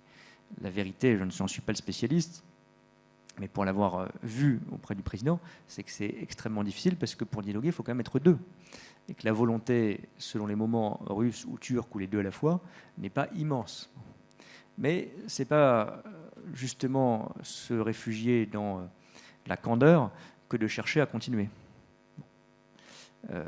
Il faut trouver cet équilibre. Je prends l'exemple sur l'énergie. Nous avons toujours dit, notamment la crise que nous connaissons, qu'il fallait discuter avec la Russie, se parler régulièrement, mettre les problèmes sur la table. C'est vrai pour la crise ukrainienne, c'est vrai pour la crise énergétique, c'est vrai pour la crise qu'on a connue avec la Biélorussie. Le président de la République a très longuement parlé avec Vladimir Poutine à ce sujet. Mais nous avons aussi eu nos moments, et parfois nous étions un peu seuls en Europe, de grande fermeté quand on pensait que l'enjeu de puissance européenne, l'intérêt de puissance européenne était mis en cause. Le débat que nous avons eu avec l'Allemagne, même si nous avons accepté de nous rallier pour ne pas affaiblir l'Europe à une position commune sur le pipeline Nord Stream 2, quand on a alerté sur les risques géopolitiques qu'il comportait, c'est parce qu'on disait que ça renforce notre dépendance à l'égard de la Russie. Et je crois qu'on était cohérent en disant on discute avec Vladimir Poutine, ne nous le reprochez pas. D'ailleurs, les Allemands le font de la même façon, parfois plus. Mais on n'accepte pas tout ce qui, en tant qu'Européens, renforce une fragilité ou une dépendance à l'égard de la Russie. Le président Macron a reçu M. Erdogan à Paris, continue à parler régulièrement avec M. Erdogan. Ce sont, à ma connaissance, pas des moments toujours faciles ou agréables. Mais en revanche, quand M. Erdogan envoie ses bateaux de guerre dans les eaux chypriotes ou grecques, nous avons été parfois un peu seuls en Europe, il faut bien le dire aussi, toujours cet enjeu de puissance, à réagir, et on l'a fait en envoyant nos propres navires. C'était symbolique, mais c'était pour marquer un coup d'arrêt. Quand la Grèce, et là tant mieux, il y a eu une réaction collective de l'Union européenne, a été menacée à ses frontières, on l'oublie, parce que c'était le début de la crise Covid en février 2020, où M. Erdogan a organisé, ou les autorités turques en tout cas ont organisé l'arrivée de migrants à la frontière grecque pour faire pression. Nous avons tenu bon en tant qu'Européens, soutenu la Grèce dans ses efforts pour maintenir la frontière, apporté une aide humanitaire sur place, nous Européens, Français et autres. Donc on est toujours dans cet équilibre qui ne sera pas facile, et ça c'est le charme délicat de la diplomatie. Nous devons trouver cet équilibre structurel et de long terme entre réduire notre dépendance et, dans ce moment et dans la durée, continuer le dialogue. On va prendre une dernière question. Oui, bonsoir. Alors on en prendra deux dernières, parce que madame a levé... Mais alors je vous demande des questions très rapides, s'il vous plaît. Je sais faire, Nicolas, mais là sur l'avenir de la puissance européenne, par définition, on parle de puissance militaire. Et véritablement, on est loin de la puissance militaire en Europe. Ce qui me pose, parce que Martin Luther King avait un rêve, moi j'ai un cauchemar de folie toutes les nuits, c'est je pressens, peut-être que c'est une intuition complètement malade, mais je pressens en effet une Chine qui se militarise très très fortement, j'écoutais hier en effet Madame l'ambassadrice sur la nécessité d'une diplomatie d'équilibre, de sagesse et qui est absolument idéale. Véritablement, quand on voit comment la Chine, à la fois, attaque les différents marchés de l'économie libérale et comment en effet la Chine développe sa puissance politique par l'armée, je crains malheureusement que l'Europe actuellement telle qu'elle est n'est qu'un champ de bataille à la fois économique entre les États-Unis et la Chine, alors que là, si nous avons cette prophétie qui est en train de plus ou moins de se dessiner autour des années 2030, une annexion de Taïwan, pas par la voie diplomatique, mais par la voie militaire, parce qu'elle peut être envisagée, il y aura forcément une riposte américaine. Et là, est-ce que l'Europe sera indépendante? Et c'est la question que je vais vous poser, je vais dire, professeur Bonne, sur ce sujet. Est-ce que nous aurons la possibilité d'accélérer, surtout qu'on démarre dès janvier la direction de l'Europe, de remettre en état une puissance militaire accélérée, parce que cette menace, je crains qu'elle ne soit pas la résolution simplement diplomatique. Merci beaucoup. Monsieur le ministre. Une puissance militaire européenne accrue, très clairement, on en a besoin. Après, est-ce que son orientation, son objectif doit être un conflit avec la Chine, je ne crois pas que ça serait ni souhaitable ni réaliste. Mais en revanche, moi je crois, et ça dépasse d'ailleurs la puissance chinoise, donc je ne suis pas le meilleur expert, mais vous êtes d'autant plus fragile, y compris aux aventures militaires, pas forcément sur votre territoire, mais dans l'environnement de telle ou telle puissance régionale ou mondiale, la Chine ou d'autres, si vous êtes vu comme faible ou de facto dépendant. Bon. Moi, quand j'ai quelques cauchemars sur la dépendance ou la fragilité européenne, ça n'est pas pour ignorer les risques ailleurs, en mer de Chine ou dans d'autres régions. Ma crainte, plutôt, c'est que nous ne soyons pas capables sur... non pas que je crois que la guerre est impossible, je ne crois pas cela, mais c'est à plus court terme encore, notre dépendance technologique, notre dépendance industrielle, que dans une pandémie comme celle que nous avons vécue, où finalement, soyons lucides, non pas pour nous taper sur le ventre en nous réjouissant, mais parce que ça aurait pu être pire, nous avons finalement eu un jeu de coopération mondiale plutôt efficace, y compris avec la Chine, soyons honnêtes. La Chine a pu décider de ne pas nous livrer de masques. Bon. En revanche, c'est désolant de voir que pendant un certain temps, nous n'étions pas capables de protéger nos propres visages. Et c'est pas, là, on ne parle pas de lanceurs réutilisables sur une fusée. Hein. Je ne suis pas producteur de masques, mais enfin, c'est faisable. On était dépendants. Bon, il y a le fameux exemple du paracétamol. On a découvert, ce n'est pas arrivé avec la Covid, mais ça n'a rien à voir avec le virus lui-même, mais on l'a découvert, puisqu'on a fait le bilan à cette occasion, que 2/3 de notre paracétamol consommé en Europe est produit en dehors d'Europe. Je ne sais pas s'il faut le produire entièrement en Europe. Je ne suis pas du tout un partisan du protectionnisme et du nationalisme économique, mais être capable de le faire, ou de le refaire en période de crise, ça c'est très important.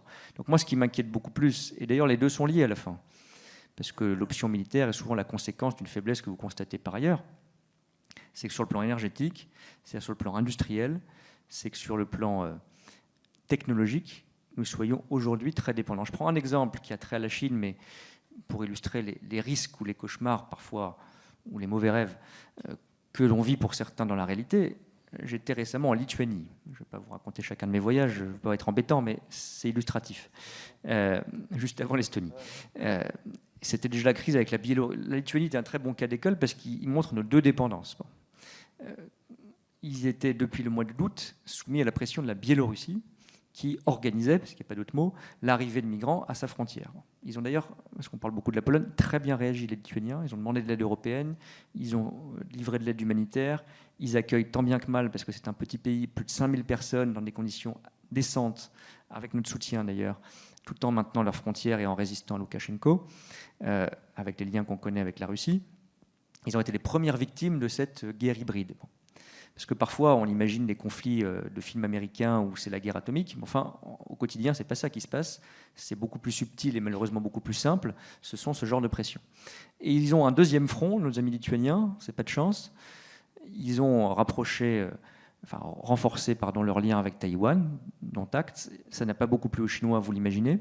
Et donc, les Chinois ont arrêté de livrer un certain nombre de produits clés pour fabriquer des produits industriels en Lituanie. Je l'ai découvert à cette occasion, les Lituaniens produisent des lasers de pointe exportés partout dans le monde.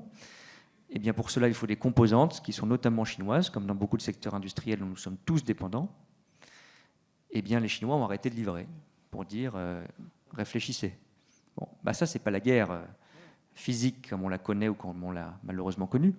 Mais enfin, ça fait une pression très forte. Donc moi, je ne dis pas que l'un exclut l'autre, mais l'enjeu de puissance, il est évidemment de défense et militaire, parce que d'abord, c'est aussi un gage de crédibilité, qu'on ne sait pas ce qui va se passer dans les 20 ou 30 ans qui viennent, mais c'est surtout réduire la dépendance. Je crois mais massivement à ça. Je suis entièrement d'accord avec ça. On va prendre la dernière question devant Madame. Voilà. Bonjour, je voudrais revenir sur la coordination des politiques européennes en matière monétaire.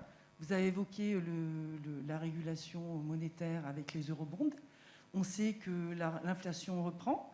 On peut prévoir qu'il va y avoir une augmentation des écarts entre les pays et les tensions intra-zones avaient été affaiblies avec justement le faible taux d'inflation. Comment anticipez-vous les difficultés à venir au sein de la zone monétaire européenne, puisqu'il y a une réglementation prudentielle qui s'est améliorée depuis la crise de 2008, mais quand même on sait qu'il y a certainement des tensions à venir qui vont être importantes en matière monétaire, avec des effets sur la dette, évidemment. Je le dis à côté d'un économiste, donc je suis très prudent. Mais François Mitterrand disait il y a autant d'avis que d'économistes, donc je me lance quand même. Oui, mais le mien est bon. Je plaisante. Enfin, il le disait vraiment, mais je ne sais pas si il avait raison. Je pense vraiment que le mien est bon. Donc, non, il me semble qu'il y a deux sujets à la fois. Il y a un sujet collectif, sur lequel, en tout cas, moi, je ne sais pas répondre, mais il y a peut-être d'autres avis. C'est que c'est la puissance et la durée de ce pic inflationniste. Est-il un pic? Est-il un plateau? Est-il un peu des deux, c'est-à-dire un pic qui va redescendre, mais à un niveau qui est relativement élevé par rapport à ce qu'on a connu, probablement, en tout cas par rapport à ce qu'on a connu dans une période de fort ralentissement économique pendant la crise de la Covid et maintenant de reprise qui se prolongera probablement au moins 2 ou 3 ans. On voit d'ailleurs qu'entre banques centrales, les analyses ne sont pas tout à fait les mêmes, alors sans doute parce que les situations économiques européennes et américaines, parce que c'est à ça que je faisais référence, ne sont pas identiques. Le président de la Réserve fédérale américaine dit j'enlève le mot transitoire de mon analyse de l'inflation. La BCE est plutôt dans l'idée qu'il ne faut pas surréagir ou réagir trop vite. Et puis il y a un sujet qui est plus préoccupant, parce que ça n'est pas nouveau, c'est lié à l'essence même de la zone euro, c'est l'hétérogénéité entre nos situations. À la limite, si la seule question c'est de savoir si l'inflation dure ou pas en zone euro, une fois que ça sera clair, on saura réagir en termes de politique monétaire. Ce qui est plus difficile, on l'a connu dans le passé, ça a d'ailleurs été une des causes de la crise grecque, parce qu'on avait une politique monétaire unique pour des pays qui n'avaient pas des situations économiques, des trajectoires économiques similaires. C'est s'il y a une hétérogénéité très forte des reprises économiques ou des situations économiques en zone euro. Moi, c'est ça qui m'inquiète un peu plus. On a plutôt repris le mouvement de convergence économique entre pays de la zone euro depuis 3-4 ans, mais ça rebondit sur ce qu'on disait. Si on veut qu'on évite d'avoir des différences d'inflation, de situation économique très forte en Europe, ça veut dire avoir des règles budgétaires communes, mais qu'on adaptera. C'est un des défis de l'année 2022 et de la présidence française aussi. Et puis ça veut dire progresser sur l'unification de nos marchés, financement, union bancaire, etc. Tant qu'on aura une zone monétaire extrêmement hétérogène, on n'arrivera pas à avoir une politique monétaire parfaitement adaptée, sauf, paradoxalement, période de crise massive où, en fait, nous avons tous vécu la même chose avec la même ampleur, la Covid étant l'exemple typique. Mais je ne souhaite pas que des crises de cette nature se reproduisent tous les 5 ans. On ne sait jamais. Ce n'est pas ce qu'on peut souhaiter pour notre politique monétaire. Cher ministre, cher Clément Beaune, cher Clément, merci beaucoup pour cet échange. On a vraiment eu le temps d'aller relativement en profondeur dans ces sujets. Il me semble quand même que cette notion de puissance, elle commence un peu à essaimer en Europe. Je crois que c'est Emmanuel Combe qui disait ça ce matin, mais le discours de la Commission européenne aujourd'hui, et par exemple de Thierry Breton, est quand même un discours qui va dans ce sens. Est-ce qu'un tel discours aurait été possible, allez, il y a 5 ans? Je ne dis même pas il y a 10 ans, il y a 5 ans. Non, je pense qu'on est d'accord. Donc, quand même, quelque chose de très positif de ce point de vue-là est en train de se passer. Je ne sais pas si c'est assez rapide, mais en tout cas, je sais qu'on va dans la bonne direction. En tout cas, vraiment, merci. Je voudrais vous dire que j'ai beaucoup d'affection et d'amitié pour le secrétaire d'État aux Affaires européennes. C'est un portefeuille passionnant, mais incroyablement exigeant, parce qu'il faut une vision. Et en même temps, on règle énormément de problèmes concrets. Voilà. Il faut récupérer nos licences de pêche, par exemple. Et donc, voilà, c'est un portefeuille passionnant, mais peut-être que nos concitoyens ne le voient pas suffisamment, qui a un impact très concret sur nos vies. Puis je crois qu'on partage quelque chose, c'est qu'on est européen parce qu'on aime la France. C'est parce qu'on est européen, parce qu'on pense que ça rend la France plus forte. Merci, monsieur le ministre. Cher Clément. Merci à vous. Merci beaucoup. Merci.